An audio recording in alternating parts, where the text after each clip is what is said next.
de wayudo dongruok yonge mag Nyanza. Adwa ni mak na paro no gi kanyo warwaka ne buka ngesa bende twak okinyi makawuono karwaki twak buka ere rach ka joluo siro sirikal kaluwore koda akweda makoro wayudo kowuok kuom dhok mamoko kaluwore koda inyanya tang'e ni mano malit ne gimogik nikech wang'eyo ni oganda luo ema ne ong'ere kaka jogo ma ka ng'anyo wuok to gin e front line gin mbele kacha giwuok oko ka ging'anyo to gwenge makaluo wang' ni nwaneno ka ng'anyo onge Kisumo nokwe makata nobuogo jo Kenya duto. Mokwongo Joyce gimanya kwang'e ni kwa wacho oganda luo ok en riwruok kamoro achiel ni joluo duto te chalre. Wan gi joluo machandore sani ma kata kawuono chiew gokinyi to gima gichamo onge makata Raila ni hospital kawuono makata Raila nitie broad based government kawuono to nitie jogem mochung' kawuono ma mege gi tuo ma school fees onge to wach mar broad based government bende nitie. Koro wan gi joluo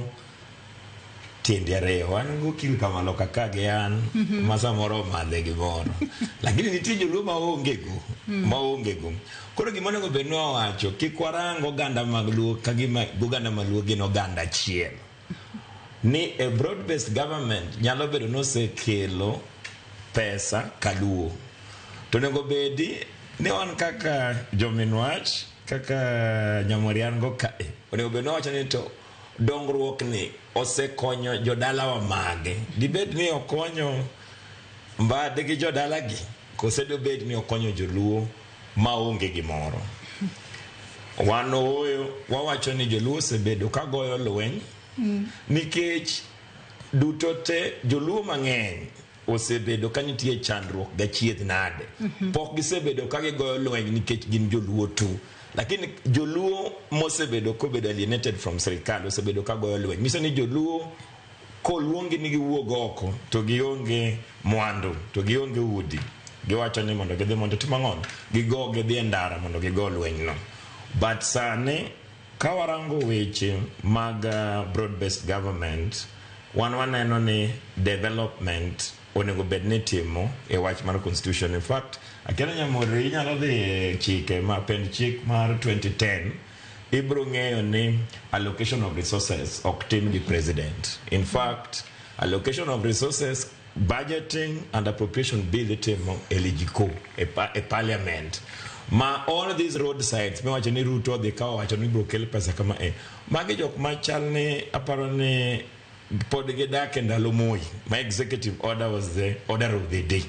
but wanwang'eyo ni in terms of budget kidwa ng'e ni pesa madhi gero roads to pesa madhi gero hospitals ibedo allocated through the budget and then sani wantie gi budget koro ni budget no bende wabro neno kako bedo appropriated through the appropriation bill ma en teach mar lejiko. Koro wan kwayo ni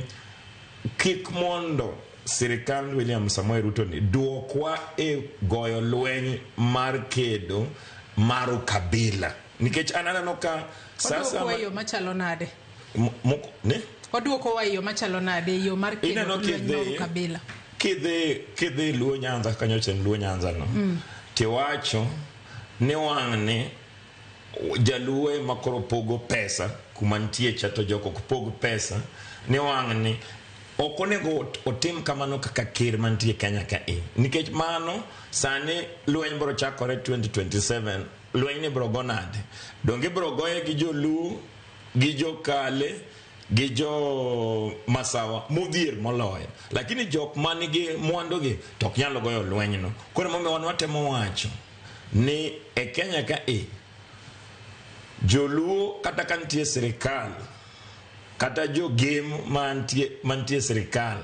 wanwang'eyo ni pod sani nitie chandruok gachiedh nadi e Luo Nyanza. To in korka koribu ka ngesa bende nitiere rach ka joluo nitiere sirikal nikech adera kwaneno nyaka ne mosruok bedi kata kwe mosenene gwengo mag oganda Luo gwengego mag Luo Nyanza dongruoge moseneno ka dhi kuro bende thoth ahinya kata obedo ni wacho ni dongruoge ok winjo bed ni pogo kaluwore ni ng'amo bet e mesa en gino ma nitiere chike ma pacho kae. Oyo Joyce chandruok ng'eny kaluo kata wacho broad based government wacho mani studio ka kada ansani adwa dhi dala nyaka ne Broadgate podi kata sani joluo onge tich dalawa mane gima ber maka dibedi ni riwruok mar broad-based government ni ka chutho no nyalo kelo gimoro to do kelie kambe kaluo mondo ndik joluo ineno kata ute miwacho ni koro Ruto gero but Kisumo kae jaluo nyalo yudo siling modak dala wach ni wadak kata na game kata dak Kisumo obro yudo milion 3 sana monyiewo got modaki koro gima timore sani gima nyako onge problem ka jaluo nitie serikal lakini joluo mokare adek ma jochiemo kantie serikal kik gikuod wiwa ni joluo tentie serikal nikech gichiemo kendgi kirango kidhi kata tok dala gi mbadi don pod yudo ka joluo pod dak ute lum pod gionge chumbi mano be wacho ni joluo nitie serikal wanadwaro ni ka joluo nitie serikal mar adier to kel dongruok makonyo jodala wa duto te lakini wano kwanyalo wacho ni wadhi adhia karombe ni joluo nitie serikal wapamu to jochiemo ma joluo to telo mbele to jokech ma joluo to odok nyuma kama kore weche mag ng'anyo bende wanyalo wacho ni ng'anyo no kotimore kaka ne dipare ne nyalo timore Luo Nyanza but gima wanyalo wacho ni ng'anyo manoko timore no bende ngiso ni tribal politics pod are very alive nikech kirango joma nonegi watch mar protest ma 2025 ma 2025 manyo timre ni kuom dhano 17 joluo manyo tho gin 7